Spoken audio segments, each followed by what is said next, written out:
Hello everybody, this is Nick with Nick's Carnivorous, and I thought today would be a good day to give you guys a short little plant tour.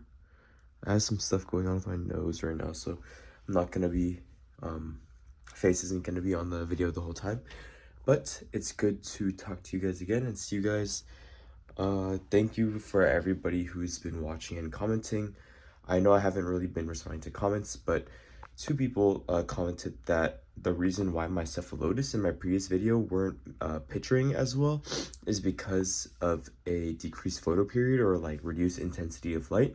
So I fixed that and it looks like they're putting out pictures. So I'll show you guys. Without further ado, let's get straight into the plant tour.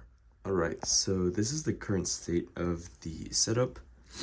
As you guys can see, I have quite a bit of empty space here. I'm not quite sure what I want to do with this section yet. I do have some Utricularia that I've propagated and that have been doing better than expected. These are doing really well, actually. These are Uraniformis. I have two varieties. So this is like the smaller variety that I have, and then back there is a bigger variety. Honestly, that cutting might have died on me, but yeah, they're looking really good. So I'll probably move them out of this container because I know they don't need to be in the container while in the grow tent. It's a little bit redundant, but this is how I was just transporting them. So yeah, maybe this shelf will be a Utricularia shelf, or maybe I'll move the Nepenthes, which are up here, down there, and then kind of do a swap, because I do know that some Utricularia are a little bit less sensitive, to warmer temperatures, and as you guys know, warm air rises. So this top section, these two shelves honestly get quite a bit of heat when the grow lights are running for quite a bit. Last night, the temperatures in my grow tent did not get that low. Usually I keep the window open in my room and it gets to about like high 50s, low 60s inside the grow tent. But yeah, I'm not sure what we should start on today, because honestly, I got quite a bit of new plants. Got into the genus Heliamphora quite a bit, but I guess we'll just start off with this top row right here. So as you guys can see, these are kind of my rare cultivars of Platycerium. I have a few more Platycerium down here, which seem... Oh! Okay, so basically my school had a cocoa event where we were breeding, or they were breeding different varieties of cocoa for the company Mars. You guys might know them for their like candy bars and such like that.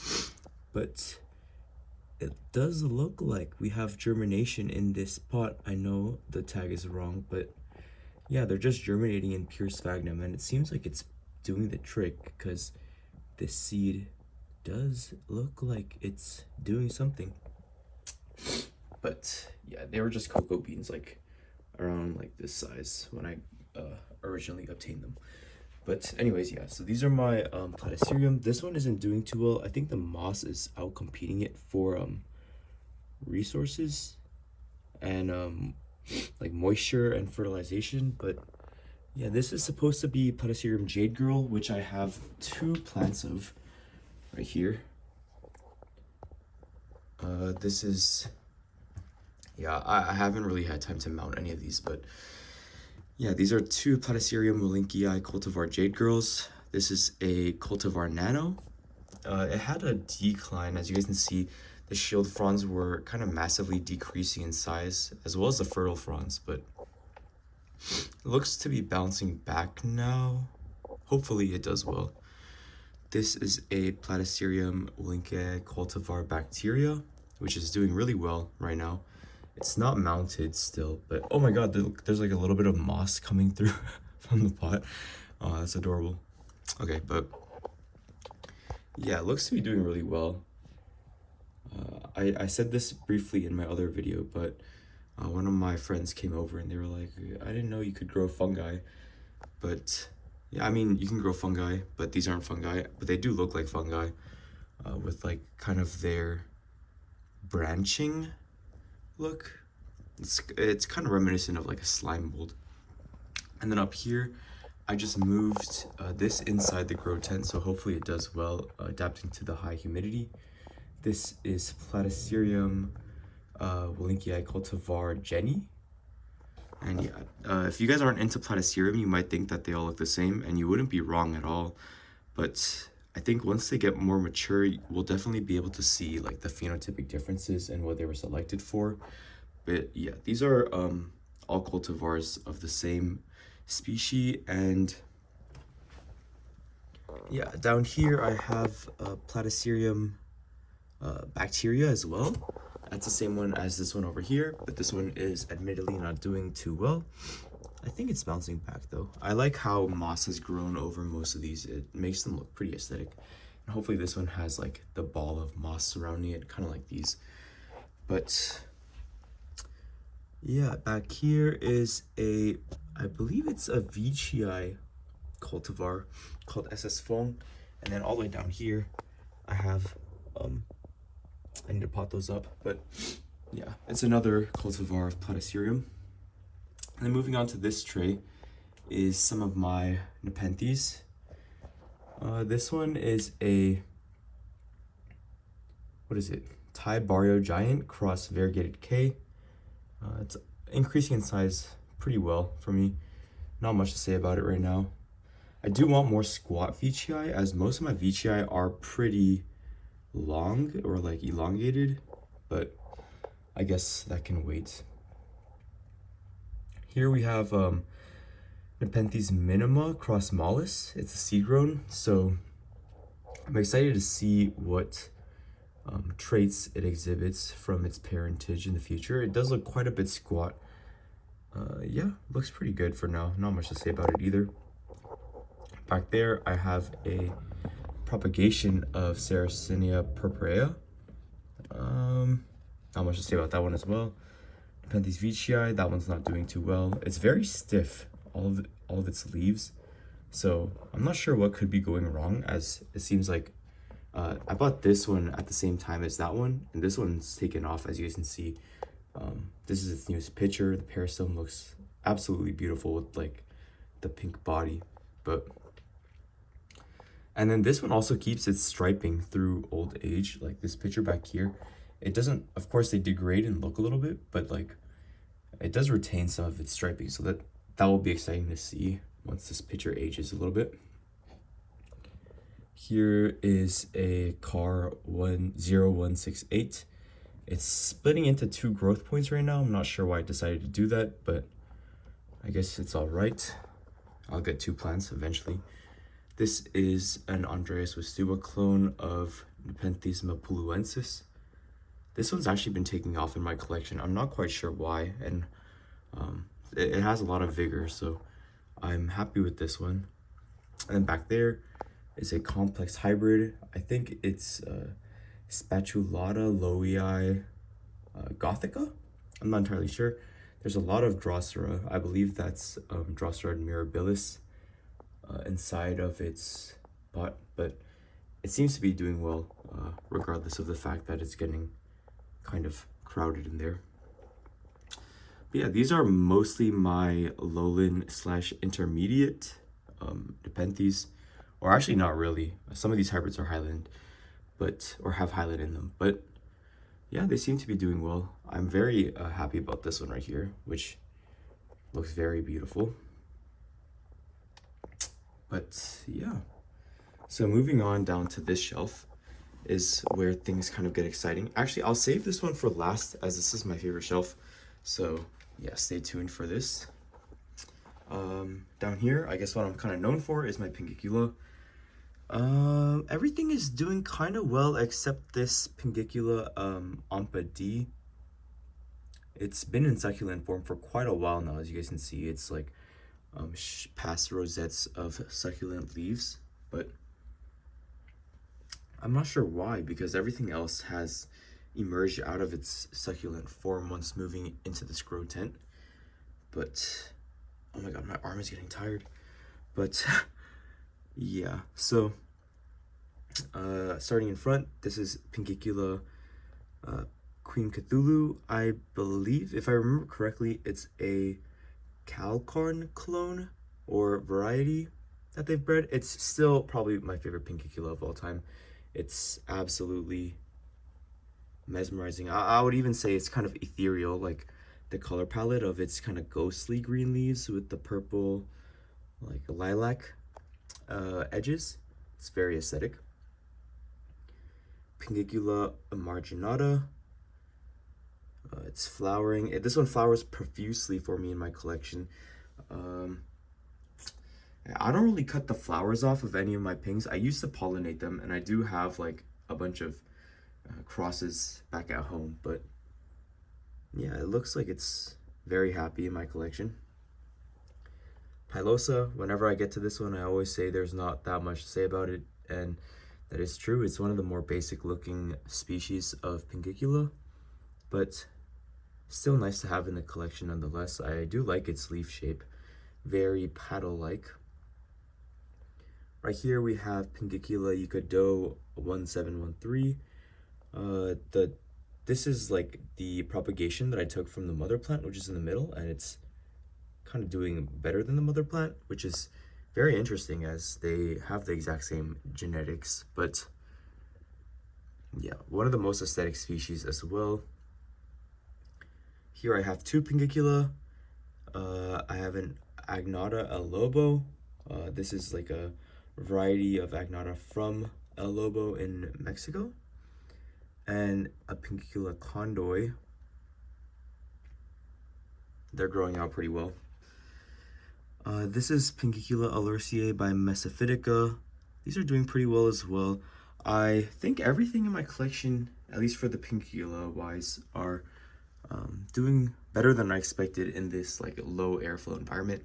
I actually just got these fans. This one isn't plugged in because I don't have enough sockets for it yet, but I'm getting a kind of like socket extender or like surge protector. But then this one I have running for my Heliamphora and like Highland Nepenthes.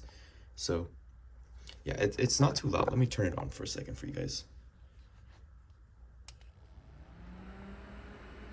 Yeah, it's I usually keep it on its lowest setting. It gets pretty intense. But yeah, I just have it like magnetized to the sides of my grow chamber. But it's also hanging as a failsafe because I don't want it to crush my plants below. But yeah, going back to Pinguicula. Snow Queen variegated variety of Pinguicula. This is the same as this cross right here. It's a pretty complex cross. It's like a Morinensis complex. And then right here I have Pinguicula honca, which is a cross between Zacheri and Rotundiflora. I'm not sure if I pronounced that first species correctly, but yeah. Pinguicula essariana and Debertiana metallic purple. The Debertiana are not growing in size. Maybe they're just small, but they've been staying that size for quite a while the essariana are kind of taking over the spot right now. So yeah, very interesting to see. I really like essariana because of its shape. It's a little bit reminiscent of Yucado, except it's quite a bit more round, if that makes sense. This is a little bit more, they have a little bit more like upturned edges, kind of like the Victoria complex, or Alurciae, sorry. This is Alurciae Victoria and Rotundiflora by Gracilis next to it. Over here I have some of my lanceolate leaf Pinguicula. This is one of my favorite species as well, but admittedly it's not doing too well. It's bouncing back though, so I'm excited to see this in like a couple months. But this is Pinguicula gypsicola, and behind it is Pinguicula dragon, which is a curious plant hybrid. Gypsicola has a little bit thicker lanceolate leaves than Pinguicula dragon, so I do like gypsicola a little bit more. I also tend to gravitate towards the like wild species versus crosses, but all of them are cool nonetheless. This is Pinguicula raspberry blonde, another hybrid in my collection. I'm excited for this one to flower. It has not flowered in my care yet, but yeah, it'll be very fun to see. Wait, is that a flower spike? No, I think that's just a new leaf growth. Next to it, is Cyclosecta. Not much to say about it. It's very purple. I do like its coloration. Pinguicula lawiana biomarginata is right next to it, and then we have some of my bigger species in the back. This is a Pinguicula morinensis variety from the Kew Botanical Gardens in the United Kingdom. I like the coloration on this one, and it has really striking veinage or veination under like bright light. So yeah, it looks really nice. Ampadi, Johanna, and then back there I have Sethos agnata redleaf variety, Pirouette, and then Morinensis, which is doing something weird, but yeah, that'll be interesting to see. I'll pull it out and then in a couple months and see what's going on, but it's quite interesting. And then over here I have Pinguicula agnata true blue, which is I like the agnata complex the most so far. Morinensis complex is nice too, but all these agnatas have a really cute leaf shape. So yeah, it's becoming a little bit purplish bluish, so I'm excited to see that when it grows up. I'm not sure what Pinguicula this is, to be honest. And then back here I have, I believe it's Estrella, and then the small clump of tiny pings back there is Eucado 1717. This is 1713. So they in their mature forms, this is mature already, they do look a little bit similar, but they are different clones from wild collected varieties. So I am excited to see them like side by side in the future. But yeah, I guess that wraps it up for the Pinguicula.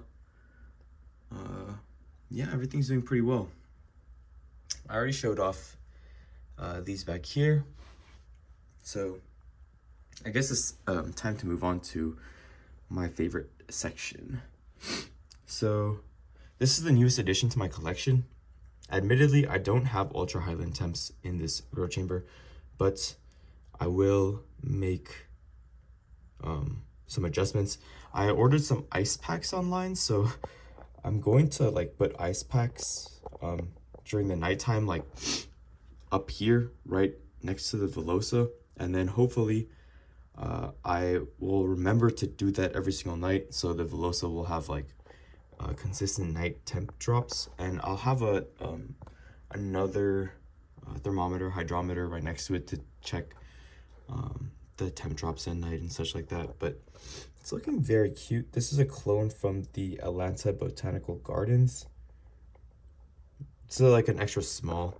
As you guys can see, this is like my finger right next to it. It's quite small, so yeah, I'm excited to see how this grows up. It does have a lot of pictures for its size, which is quite nice. Back here is a BCP Borneo Carnivorous Plants clone of Nepenthes edwardsiana. I don't remember what clone this is. I don't really want to move the tag either, but it's doing pretty well. It's had a decrease in leaf size, and it's a pretty slow grower for me, so it might need a little bit more light, but hopefully it'll be all right for until I get the ice packs in to have the more dramatic temperature drops at night. Again, my temperatures are like 65 to 78, but this is a little bit warmer of a night than usual. I would say it usually hits low 60s to high 50s, so the edwardsiana do definitely prefer it to be, or they don't mind it being like upper 50s, lower 60s in my experience. But yeah, when they do mature a little bit more, I think a more dramatic nighttime temp drop will definitely benefit them, even though they're not ultra highland like Velosa, arguably. And I have another clone of edwardsiana back here. Let me see if I can turn this around to show the pictures on it. So this is Nepenthes edwardsiana Andres Vestuba clone 3. This picture is a little bit like deformed in shape, but this one looks nice. It's not as red as it can get because of the kind of semi-intermediate temperatures that I'm running right now, but it is picturing pretty well for me, and I do, its toothy parasome is already coming through a little bit, even with its kind of intermediate setup right now. But yeah, I got this one as an unrooted basil cutting, so it's doing really well for being a cutting or propagation. But yeah, I'm excited to see how this one grows in my care. And then I have, this is the plant for my newest unboxing, Lechinopteris balgui.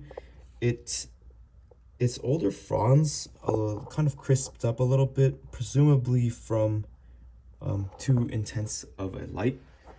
I'm not exactly sure what light source this is, but it is like a bar light by Barina. But yeah, I moved, it used to be like right in the front right here, so I moved it a little bit off to the side so the light is not as intense. But yeah, not much to say about this one for now. If you want to see more, then I have like the unboxing video on my channel. But yeah, back here I have Cephalotus Brewer's Red Leaf, which I got 2 of, even though I only purchased 1. As you can see, there's one right here and then another one right there. So it's kind of interesting to see because most Cephalotus varieties don't really show that many morphological differences, in my opinion. But Brewer's Red Leaf does have those red leaves. So at least when it was originally like over here, its leaves were quite a bit red, and I was worried about light stress, so I moved it a little bit off to the side. But yeah, you guys can see how the leaves are kind of reddish pinkish. It is a very aesthetic variety, and it's been growing slowly but steadily in my care. Here we have Cephalotus Hummer's Giant. It doesn't look that giant in its mature form compared to Cephalotus typical, so I'm not sure, but yeah, it seems to be doing decently well in my collection. Back here we have my typical, which wasn't picturing for me until I increased the intensity of light. Right now it's kind of throwing a fit, or not really throwing a fit, it's recovering, but it is throwing out kind of juvenile pictures, not really any mature pictures yet. And it used to be mature, so I guess there's a little bit of a regression, but seems to be doing all right. And then I have a small Anthurium seedling back here. And then this is my Nepenthes veitchii Paumor, which is a more highland variety of Nepenthes. And the reason why I put these, I could admittedly put them like lower in my grow tent, which I might end up doing, but it is because this top shelf does get the most amount of heat, because all the heat rises in my grow tent. But yeah, it did have a temporary tiny leaf. I'm not sure what that was about, but looks like it's picking its pace back up. This leaf got a little bit damaged, but its newest picture is inflating right now, so that is going to be very exciting to see. I'll maybe make an update video when that one is popped. That's all for this section. And right here we have my Heliamphora, which is probably my favorite genus of plants at the moment. I have favorite species as well, Heliamphora minor. I do want to collect all the varieties of minor at the moment, or in the future. At the moment, I do have, let's see, 4 clones of Heliamphora minor. This is a Michael or Micha Sachs clone. It's MS Giant. Its newest pictures are very beautiful. I love how, or it's a minor variety pilosa, by the way, but I love how the nectar spoon is looking on this species or this variety.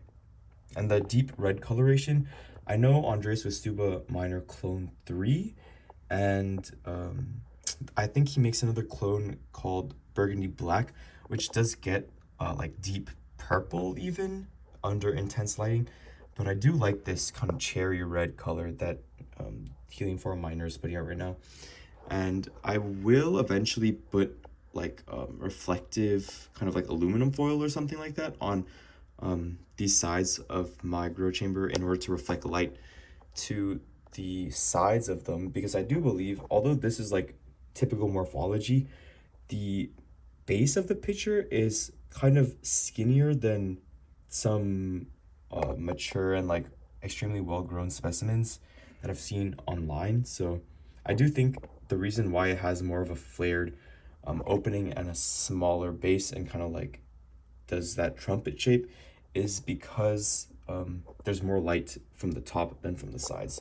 So I think supplementing it with side lighting will help quite a bit. We'll see how that goes though. But yeah, very, very nice variety. This is my favorite variety that I have at the moment. But yeah, here I have my Heliamphora from Cerro La Luna. So this is from Auyan or yeah, I think that's how you pronounce it. And I have 3 varieties from the Auyan Tepui, or it's Tepui actually. I was reading a early expedition article about Tepuis, but yeah, so this is from Cerro La Luna. It's doing really well. This is a pretty vigorous clone, in my opinion. It started out as only juvenile pictures. It was a tissue culture clone from Carnivorous. So yeah, it's doing really well. It keeps putting out 2 pictures at a time. As you guys can see, there's one popping open right now. And then this one right here is inflating still. So that's very exciting to see.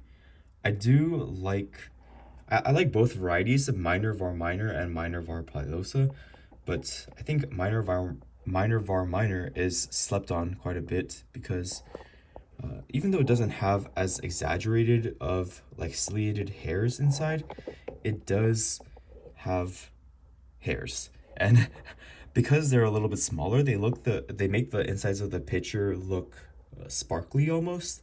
I guess same thing could be said about minor var pilosa, but yeah, this one's doing really well in my care. I don't fertilize any of my Heliamphora with a fertilizer.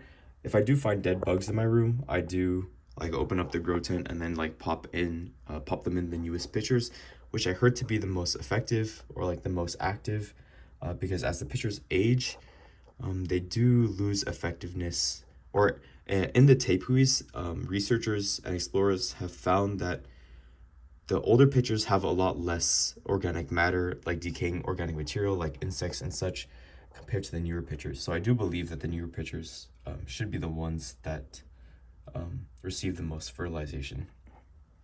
But yeah, this is minor var minor, Cerro La Luna. And then back here, I have 2 varieties of minor var pilosa from Andres Vastuba. This one is clone 1 or clone 2? Let me see. Yeah, this is Andres Vastuba clone 2. It's shipped to me in this kind of it wasn't receiving that much light from the original seller, so I will assume that it will take more of an aesthetic form like this in the short future, but it'll just be a matter of time. But yeah, this is a minor var pilosa clone 2. I also believe that its hairs were kind of like knocked off during shipping. I'm doing a research paper right now on Heliamphora actually, and there's conflicting opinions, and I also believe it depends on species a little bit, but it seems that these hairs inside the pitchers are kind of designed to fall off. So it does have that hydrophobic tendency, and like they're downward pointing, so like they are very slippery for insects and stuff like that.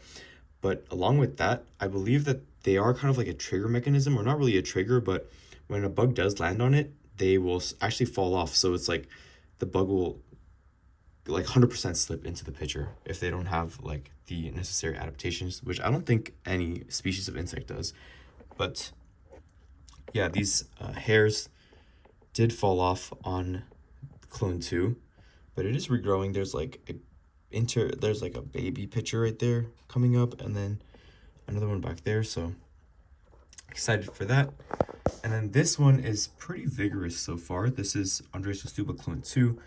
As you guys can see, the Andres Vastuba clones of Pilosa versus the Michael Sachs clone do have a lot more hairs on the outsides of the pitchers, which is very aesthetic. Again, like some of them fell off on this clone 1, but This new pitcher will be untouched by me, so it will have its like ultimate morphology. I'm not sure what to say about something like that.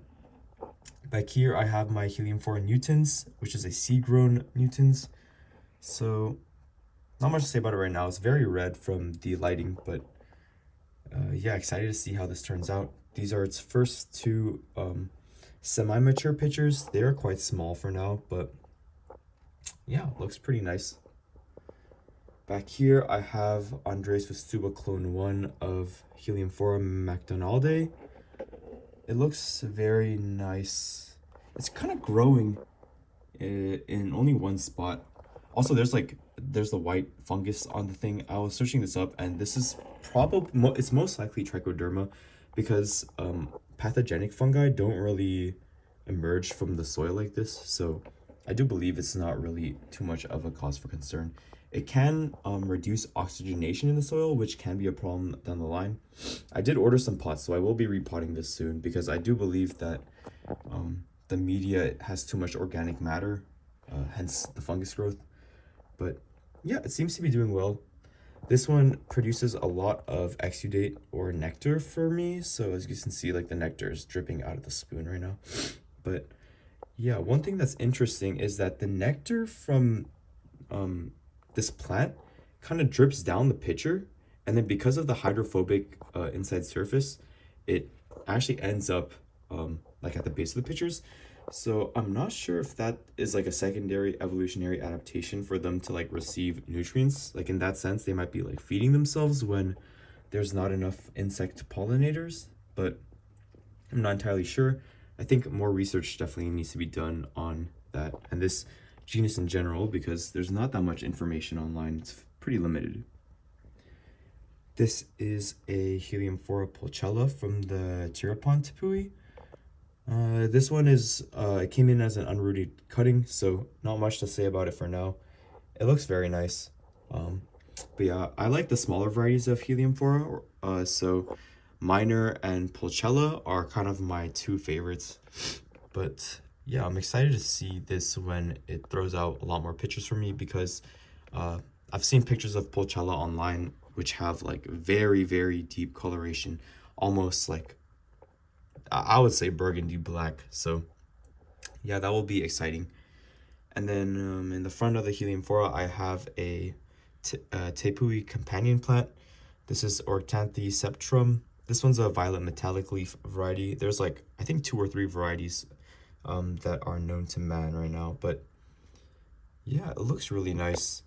I'm worried if this is, I don't know if this is a decrease in leaf size or if they're just like growing out. It honestly might be a decrease in leaf size, but either way, it seems to be doing decently well in my collection. It's grown quite a bit, so yeah, these are all slow growing plants, but yeah, I that's my collection of Heliamphora and Tepui plants. Tepui plant. Yeah, I guess that's all for this section right here. Here's another like brief overlook of everything that I've talked about so far. So Nepenthes and some Platycerium, and then Heliamphora, and more Nepenthes, Cephalotus, etc. But yeah, also I was doing research. People say, or it was originally thought to be, Heliamphora was previously thought to be Latin for marsh pitcher, and then people were like, oh, it's probably sun pitcher because of Helios versus Helos. But according to like original text, I do think it was named with the intention of being a marsh pitcher. So yeah, that is what I'm gonna call them. I guess their common name, marsh pitcher plants. Here's my Pinguicula again. And then right here I have some Margravia and Selaginella. There's not that much to say about this one, or this grow bin. As you guys can see, this Selaginella right here got quite a bit like heat stressed, or like there wasn't enough humidity, so I moved it into this bin. Seems to be doing well.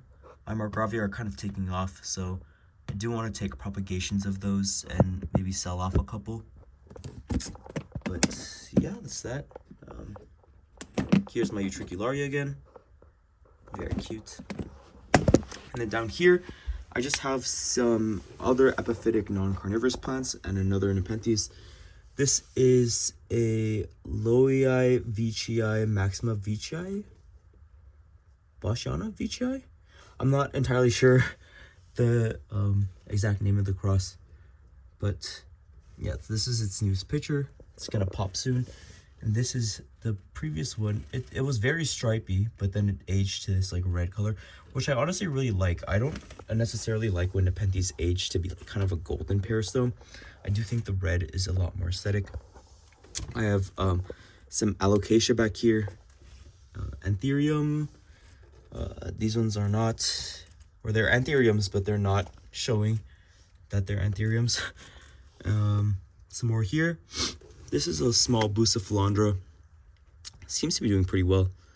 I have it growing out of the water right now, and eventually I do want to get a small fish tank here, like a small aquascape, so I will be utilizing this. It's a brownie purple variety. Some sphagnum moss. Yeah, Canicerium. And then this is the Selaginella that got stressed out, but I guess that will help, or that might do. But yeah, if you guys made it to this point in the video, thank you for staying tuned. I was just yapping the entire time about my plants, but hopefully you found this interesting. And yeah, I'm really excited to see my collection progress, as I believe I'm at a point right now in my collection where I'm very happy with most of my selections. So having these plants grow up with me will be very fun to see. But anyways, I think that's just about it. So thank you guys so much for watching. I hope you have a great rest of your day. I will look into getting a microphone soon, because I know like the iPhone microphone is kind of like it changes throughout the video, and like its gain and stuff like that. So I'll try to have a more consistent audio input next time for you guys, so you guys can hear better and it'll sound more natural perhaps. But yeah, thank you so much for watching, and I hope you guys have a great rest of your day.